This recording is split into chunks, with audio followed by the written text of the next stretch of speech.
Hi, my name is Carson Stringer. I'm a group leader at HHMI Genelia Research Campus, and I'm going to tell you about our new paper, Rastermap. So Rastermap is a visualization method that displays neurons as a raster plot after sorting them along a 1D axis based on their activity patterns. So this visualization method that we developed, we applied it to a variety of species, mouse, zebrafish, rat, monkey, and also to artificial neural networks for visualizing their activations. So I'll go through how the method works and these various applications. So first, why do we need a visualization technique like this? Well, so in neuroscience, we're now able to collect these really large scale recordings. So for example, this is 2-photon calcium imaging in mouse visual cortical areas. And so each of these little blinking dots is a different neuron. So you can see zoomed in, these neurons firing. And so we're able to do these really large scale recordings now, and we can do them while mice, for example, are doing complicated tasks like running through virtual realities such as these. And so with these large scale recordings, we extract the neural activity. Basically, each of these little dots, these colored dots now are one of those neurons that we've detected, and we sum the intensity of the image at each time frame, and that gives us a trace for each of these little colored disks. And so that gives us a plot that looks like this, where we can plot neurons by time, now in a raster plot. So each of these dots black dots is when the neurons are spiking. And so what you can see when we visualize thousands of neurons, it's difficult to see the patterns in this activity. However, if we resort this plot, so resort this y-axis so that neurons that are correlated to each other are next to each other, like this, we can start to see a lot more structure in the neural activity. So this resorting is done by our algorithm Rastermap. So for example, you can see these sequences that we found as the mouse runs through those two virtual corridors. So how does Rastermap work? So we combined the ideas from two unsupervised methods. So one, for example, is nonlinear dimensionality reduction. For example, you can think of t-SNE, which basically it's often applied to matrices like neurons by gene expression matrices. And so t-SNE takes the gene expression of each neuron and puts neurons in this low-dimensional 2D space so that neurons with similar gene expression are put next to each other and ones with different gene expression are put further apart. So it's basically conserving distances in this high-dimensional matrix space in this lower dimensional space. Another unsupervised approach is clustering. So you put each of these neurons into a cluster with other neurons that have similar gene expression profiles. And so we can color a plot, this t-SNE plot like this, with the colors of the clusters that the neurons were assigned to. So that looks like this. And so you can see these different colors corresponding to the different colors. And so this looks pretty good. For the most part, t-SNE has put neurons in different clusters in different parts of the space. But you can see that there are some potential errors here where these clusters are kind of mixed, for example. So we thought we'd take the best of both of these approaches with clustering, preserving local distance as well, and nonlinear dimensionality reduction for getting these global distances, and combining these techniques to get a better unsupervised approach. So the first thing we do is this clustering step. So we perform k-means clustering on the neural activity. And so each of these neurons gets put into one of these clusters, represented by these various balls here. And you can choose how many clusters you run the algorithm with. Usually it's 100, and this parameter is called n clusters in the algorithm. So we compute the correlation between the activity of each of these clusters. So the cluster activity we define as the mean of the activity of the neurons within each cluster. And then we can correlate them with each other. We can correlate them at instantaneous time lag, so at zero time lag here, which are standard correlations, but we can also correlate them at various time lags. For example, in the cross correlation for these two clusters, you can see the maximum correlation happens at a time lag that's not zero because these clusters are firing in a sequence. So by looking at the cross correlations, we can capture these sequential activity patterns. And so what we do is we compute the time-lagged pairwise correlation matrix across clusters, across all of these various time lags, and take the max over these time lags. This is also a parameter in the algorithm called time lag window that you can set. So if we compute the max over these time lags, we get what we call an asymmetric similarity matrix. So this is what the cluster by cluster asymmetric similarity matrix looks like for that real data where the mouse is running through the virtual reality. And this is we initialize by sorting by the first principal component. So that's what's shown here. So next we want to sort the clusters to maximize global and local structure preservation. So for that, we're going to try to make this matrix basically look as much as possible like an idealized matrix, which perfectly preserves these structures. So to preserve global structure, we have a matrix that looks like this with a slow decay off the diagonal, representing preserving longer range distances.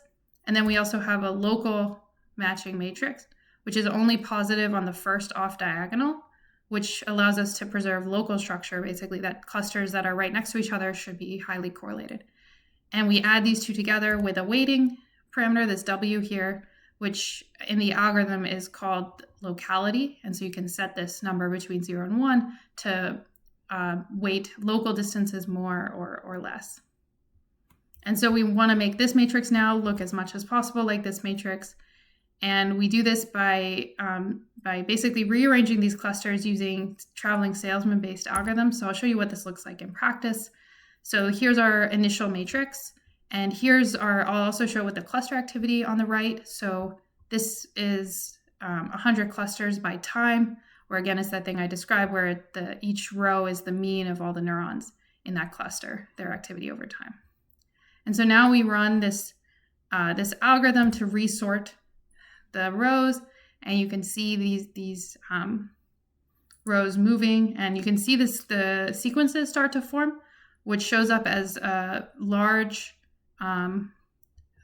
weights in the upper diagonal of this asymmetric similarity matrix. And then finally, the algorithm finishes sorting all of these, and you can see the two sequences we saw before corresponding to the two corridors the mouse is running through, and then other various neural patterns that were grouped together by similarity. Okay, so now we have a cluster by time matrix.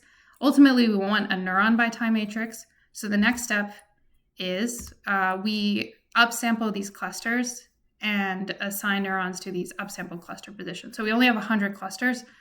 So we upsample basically each of these x's, for example, are our 100 clusters. We upsample using locally linear regression to have multiple positions between each of these clusters to assign the neurons to. So this is a parameter grid upsample, which is set by default to 10. So you upsample from 100 clusters to 1,000 possible positions that the neurons can be assigned to. And so we have these 1,000 possible positions, and the neurons are assigned based on which cluster they're most correlated to. And this is a histogram of how many neurons were assigned to each of these positions for this example data set. And so if we do that upsampling, now our matrix goes from this cluster matrix to this neural activity matrix, which is neurons by time. And note, we're not just showing all 50,000 neurons here. We actually are binning these neurons along the y-axis after sorting into these super neurons, which is controlled by parameter bin size if you're interested in changing it in the algorithm. So we bin along this axis so we can better see these patterns because single neurons can be noisy. So if we bin, for example, 50 neurons in this plot, we can more easily see the structure of this population of neurons than we would if we were plotting single neurons along this axis, for example. Also, you can't plot all of the neurons because you don't have 50,000 pixels on your monitor. Okay, so this is our matrix now. This is our how Rastermap works, and now we're going to benchmark Rastermap on simulated data, and then I'll show more examples on real neural activity. Okay, so we made this simulation where we had sequences, a sustained module of neurons responding to a single stimulus. This module, which is like neurons with tuning curves, for example, to like oriented gradings in visual cortex. And then this power law module, which is supposed to represent spontaneous activity, which I'll talk about a little bit later in the talk. And so basically we make the simulation, we randomly permute the rows, so it's completely jumbled looking, and then we put this matrix into Rastermap and see what happens. And this is what the output looks like. It is indeed able to recover these various modules. This is what the asymmetric similarity matrix looks like as well, and you can see this nice structure here. You can look at these superneurons like I was describing before within each of these modules. So you have the tuning curves for the superneurons in the sequence module, the tuning module, the second sequence module, and the sustain module. And so you can see these clean superneuron responses because they're the averages of groups of neurons with Poisson noise. Okay, so if we sort these neurons using t-SNE, what happens? We actually get quite a few breakages in the sequences, and the modules are sort of mixed together. So t-SNE is not able to preserve all of the local and global distances in this simulation. And so we didn't just benchmark t-SNE, we benchmarked a variety of algorithms summarized here. So basically now I'm showing the ground truth position of the neurons within each of these modules. And then I'm showing the embedding positions from each of the algorithms, Rastermap, t-SNE, UMAP, ISOMAP, and some other algorithms such as PCA as well. And so we can benchmark how close to the ground truth these various embeddings are. And so for that, we have a couple of metrics that we used. So one is this triplet score. So we have the ground truth ordering, for example, ABC, and we asked for random groups of ABC neurons in the simulation, how often is B correctly placed between A and C? And so for Rastermap, which is the black curve, it basically got these correct triplets right significantly more than the other algorithms, especially for the sequences and the power law. For the tuning and the sustain, the t-SNE and UMAP did do okay on those modules. Okay, what about the are the global distances preserved? So for this, we came up with a contamination score. So if B is not from, whether or not B is from the same module as A and C. And so basically, this black curve is Rastermap. And so you can see this contamination score is low, which means most of the time that B is from the same module as A and C. And you can see that this contamination score is lower than the other algorithms that we tested. Okay, so let's look at Rastermap on these example data sets. So coming back to for example, the mouse running through these virtual corridors. So basically this is a task from Lin Zhang's paper, which you can look up if you're interested, where the mouse is running through these two virtual corridors. The times in each of these corridors are now colored by the corridors by blue and green corresponding to these two different corridors. And you can see the variety of different behaviors the mouse is doing during the experiment. And so this kind of also exemplifies the reason to make a raster plot of neurons by time rather than averaging potentially neurons rather than across trials, because you can see the mouse is doing a variety of different things each trial. It's looking at different times, it's running at different times. We also deliver the reward at random times. So these things would not make as much sense on a trial averaged plot. But what you can do, one example thing you can do from the Rastermap is look at what the superneurons are doing at various times in the recording. So for example, the superneurons align to times within the green corridor. You can see these nice tuning curves along the sequence, and same thing for the blue corridor. All right, and so we didn't just find sequences in these large-scale recordings. We can also find them in these smaller electrophysiological recordings. So here's an example recording of 100 neurons from rat hippocampus. And in this case, the rat is freely moving, and it's running left and right along a linear track. And so in this case, you can see that Rastermap sorted neurons basically when the rat is moving to the left and moving to the right, you have these two different sequences. And so with Rastermap, I told you about how we can cluster the neurons before we run it. But in this case, we only have 100 neurons. So we can directly sort these neurons. And so in the algorithm, you set n clusters to none to perform this operation. And basically now you get the plot that looks like this of the neurons sorted. And you can also look at their tuning curves here. One thing we did notice were these neurons here that were firing basically if the rat was running or not running. And these neurons, in fact, tended to be a specific type of neuron, fast spiking putative inhibitory neurons, compared to like the excitatory regular spiking neurons, which seem to have distinct profiles in each of the two running directions. So this is an example of a way you can use Rastermap to even look at potentially different cell types in your recordings. Okay, we can also use Rastermap to understand neural activity related to behaviors. So if you record neural activity in mouse in the dark, in no task whatsoever, we actually see a lot of diverse patterns of neural activity. So this is neurons by time again, and you can see all these various patterns of neurons firing. And a lot of them appear to be, for example, related to the running speed. You can see the running speed up here. And so we can color. One thing you can do with Rastermap is you can color kind of this axis here of the sorting. You can color the neurons on their spatial position on the brain. For example, recording from sensory motor cortex, you can color them based on their position here along this one-dimensional axis. All right, so I suggested these neurons are responding to various behaviors. It's not actually just running. You can see there's more diverse patterns. And in fact, these more diverse patterns are actually related to the various movements of the mouse's face. So you can see whisking, sniffing. The mouse also blinks and does other things with its face and grooms.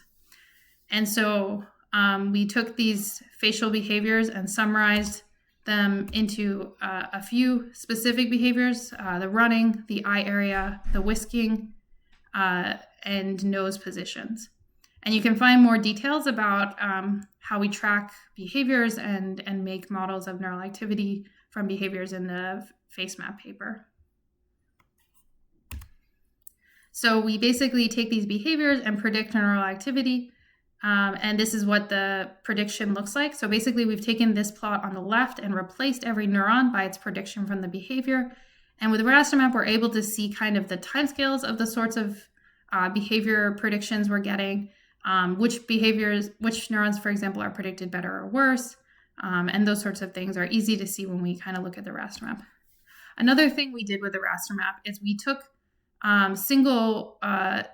example superneurons in this Rastermap, so where these lines are, and we looked at their behavioral receptive fields. So basically, what kind of stimulus maximally drives this neuron? But in this case, there's no stimulus, it's actually the behavior. So we're trying to kind of find the types of behaviors that maximally drive these neurons. So here's for these example superneurons, you can see the maximal behaviors that drive them, like, for example, the onset of running, different types of whisking, potentially different nose positions. And then we have this heat map here for all of the superneurons. We can kind of see this plot is dominated by the whisker position of the mouse, which is this column here. And one thing to note is you can also take these single variables and sort the neurons. And so we did that. For example, here, where basically we can sort the neurons by their correlation to these various one-dimensional variables, but just making these plots alone doesn't really show you all of the diverse patterns in the neural activity like Rastermap can do. Okay, and so then we also applied Rastermap to not just single neuron recordings, but actually these are wide field calcium imaging recordings, where every pixel here is the sum of several hundreds or thousands of neurons, and you kind of get the whole dorsal cortex of the mouse simultaneously. And so here we're sorting what they call basically voxels instead of neurons, and so we can make this plot of voxels by time. And in this study, the mice were doing a decision-making task with a variety of different variables. And what the experimenters did was basically look at the relationship of this cortex-wide neural activity to various task and behavior variables. So for example, task variables like what choice did the mouse make, what stimulus was being shown to the mouse, and also behavioral variables like licking and various variables on the mouse's face. And so we can predict this neural activity like we did before. We'll predict it from the behavior and also from these task variables that are present in these recordings. And if we do that, we get a fairly good prediction. A lot of this neural activity is actually explained from these behavioral variables. And if we predict, from the behavior and task variables, if we predict from the behavior variables alone, we find that we also predict a large fraction of the variance in the neural activity. And in particular with Rastermap, what we can do is we can subtract these two from each other and look at kinds of the regions where these predictions are different. And in particular, we found they were different in these regions here. And these correspond to the visual cortical areas. And these times correspond to when the visual stimuli were shown. So basically, you can't predict what the visual stimulus was from the mouse's behavior alone. And so that's the sort of thing that the task variables add to. But otherwise, a large fraction of basically the variance explained was very similar across most of the brain regions, suggesting that the cortex is dominated by these behavioral representations, even during a decision-making task. We also looked at zebrafish brain-wide recordings. So in this case, the fish were exposed to a variety of stimuli, like phototactic stimuli, where the fish moved towards bright regions, and then optomotor stimuli, where the fish swim towards the direction of the stimulus, zebra primarily left and right swimming. And also there's periods of spontaneous activity here. And like I showed before, we have this spontaneous activity in visual cortex, and this is ongoing even during stimuli, or in the case before you, I showed during decision making. And so previous results in mice also kind of hold in zebrafish, where you can see the spontaneous activity throughout kind of the task. Throughout the stimulation blocks. And what we can also look at is kind of what our different neurons are driven during these different stimuli. And we do see neurons that, for example, are driven by, for example, the swimming of the swimming of the fish, but only, for example, in one stimulus type and not the other. So this kind of stimulus selective modulation by motor behaviors. And we can look at where these neurons are in the fish brain. So here we've basically chunked them into groups for visualization, and then each of these little brain maps is basically the neurons here are colored by the chunk that they're in. And so you can see Rastermap also places neurons in different places, kind of by brain region as well in this sorting. We also applied Rastermap to primate electrophysiological data. So, and in this case, I'll show you how we can use Rastermap to explore trial average data. So in this case, the experimenters had the monkeys doing a time interval reproduction task where they had this sampling period. So they show a ready cue and then a set cue separated by a sampling time period, TS. And then the monkey's supposed to produce the same time period. This is production time by making a go action at a time that approximates that sampling time period. And the monkeys had two types of blocks that they were going through. So they had short prior blocks where the sampling time was between 480 and 800 milliseconds. And then they had long prior blocks where the sampling time period was between 800 and 1200 milliseconds. And so we took, this was neural activity of around 60 neurons. So again, we set N clusters to none and sorted the neurons directly. And then what we did after we sorted the neurons was we averaged the neurons across trials of each of these different sampling time period types. And so we get several of these matrices of neurons by time that are trial averaged in each of these different sampling period times. And so this is for short prior blocks and also for long prior blocks. And one of the things the experimentalists were interested in is what are the differences in neural representations for the same sampling time, but for different priors of short versus long sampling times. And so basically comparing the neural responses in this matrix versus this matrix. And you can do this easily with Rastermap. We can basically just subtract the two of these. We get a matrix that looks like this, of short minus long prior. And what you can see, for example, the biggest difference is it seems to be in these sustained neurons, or these neurons with a sustained response after the ready cue in the short prior block. They seem to have some of the biggest modulation by the type of block that the monkey is in. But anyway, you can just sort of do these kinds of quick data visualizations and see if there's anything interesting in your data that pops out. And so then the next thing we did was look at if we could sort not just neurons, but also trials. And so we're going to sort trials by their similarity. And in this case, we used neural activity from a visual discrimination task where the experimenters recorded up to 500 to 1,000 neurons at the same time from a variety of brain regions. And the mouse is making left and right turns of this wheel. And so we're going to separate the trials into left turn trials and right turn trials and sort each of those separately. So here's two example neurons across right turn trials. And so you can see these neurons responding in the task. And if we sort these trials using Rastermap, now we get neural activity that looks like this. And so now our input to Rastermap is not neurons by time, it's trials by features, and you can choose what these features are. In this case, we used the number of principal components by the number of time points we had in this time window here, from minus 500 milliseconds to plus 2 seconds after the stimulus onset.